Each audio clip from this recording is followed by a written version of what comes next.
کی توجہ نہ ہو، عربی زبان سے محبت کا ایک اور تقاضا یہ ہے کہ عربی لکھنا بھی سیکھیں۔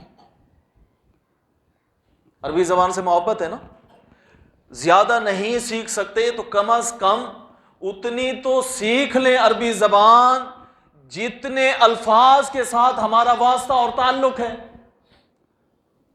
ہم میسج کر رہے ہوتے ہیں یا کسی کو خط لکھ رہے ہوتے ہیں، اس میں لکھتے ہیں نا السلام علیکم، اس میں لکھ لیتے ہیں نا الحمدللہ، اس میں لکھ لیتے ہیں نا سبحان اللہ۔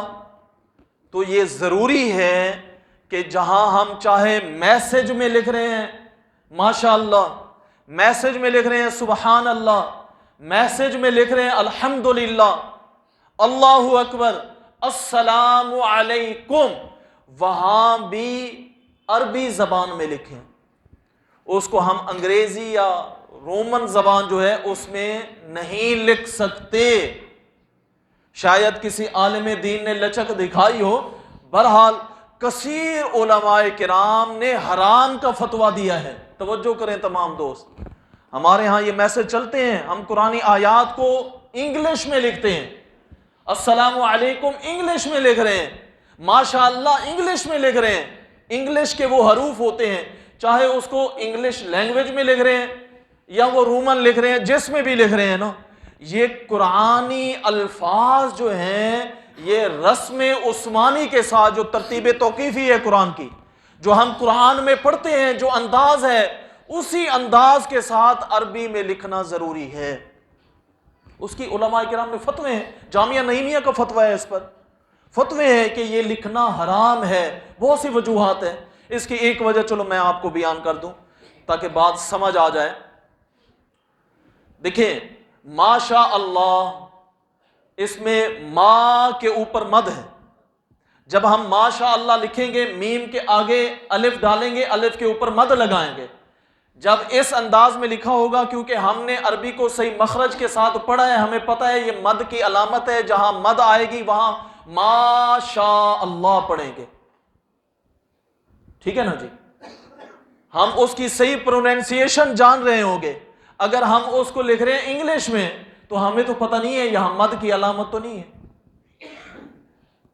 پھر انگلش میں صاد کی جگہ پر بھی ایسے استعمال ہوتا ہے، سا کے لیے بھی ایسے استعمال ہوتا ہے، سے جس کو ہم کہتے ہیں اس کے لیے بھی ایسے استعمال ہوتا ہے، سین کے لیے بھی ایسے استعمال ہوتا ہے۔ عربی پڑھیں گے تو سین کی آواز اور ہے، ثا کی آواز اور ہے، صاد کی آواز اور ہے، ٹھیک ہے؟ زا کے لیے زیڈ استعمال ہوتا ہے، زوئے کے لیے زیڈ استعمال ہوتا ہے، زوا کے لیے بھی زیڈ استعمال ہوتا ہے، لیکن وہاں تو ہم نے زیڈ لکھ دیا، آگے جس نے پڑھا اس کو کیا پتا، اس نے تو زیڈ والی آواز نکالی۔ لیکن عربی میں زوا کی آواز اور ہے، زواد نہیں، یہ تو اردو میں ہے نا، عربی میں تو ضاد ہے۔ عربی کی جو پروننسیشن ہے اس میں زواد نہیں ہے۔ آپ جس عربی قاری کو سنیں، اس کی باریکیوں میں نہ جائیں کہ مخرج کون سا ہے، کیسے پڑھیں، کیا کریں۔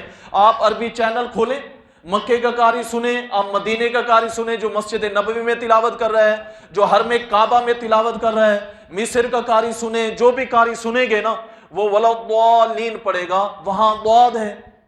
اگر ہم اس کو لکھیں گے انگریزی میں تو وہاں تو زیڈ ڈالیں گے، تو وہ جو علیحدہ علیحدہ آوازیں ہیں وہ کیسے جانیں گے؟ وہ تو نہیں ہو سکتا۔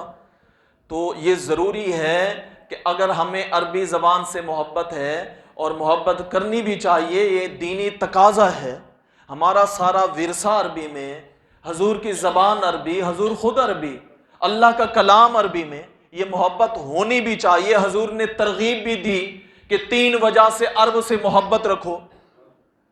دوبارہ دہرا دوں اس حدیث کو، بہت سے دوست بعد میں آئے ہیں۔ حضور نے فرمایا پہلی وجہ یہ ہے کہ جس نبی کا کلمہ پڑھتے ہو نا وہ نبی عربی ہے۔ پھر حضور نے فرمایا دوسری وجہ یہ ہے کہ اللہ کا کلام قرآن مجید عربی ہے، اور تیسری وجہ یہ ہے کہ جنتیوں کی زبان بھی عربی ہے۔ تو عربی زبان سے محبت یہ ضروری ہے۔ پھر عربی زبان سے محبت ہے تو اس کا تقاضا یہ ہے کہ عربی زبان اس کے صحیح مخرج کے ساتھ کم از کم جو دینی ضرورت ہے اتنی تو سیکھ لے۔ عربی زبان، دوسری محبت کا تقاضا یہ ہے عربی زبان سے کہ کم از کم جو روز مرہ الفاظ ہم لکھتے ہیں وہ تو رسم عثمانی کے مطابق سیکھ لیں جو قرآن میں موجود ہے، تاکہ جہاں لکھیں تو انگلش میں نہ لکھیں، ماشاء اللہ عربی میں لکھیں. کسی کو سلام کر رہے ہیں تو السلام علیکم لکھیں.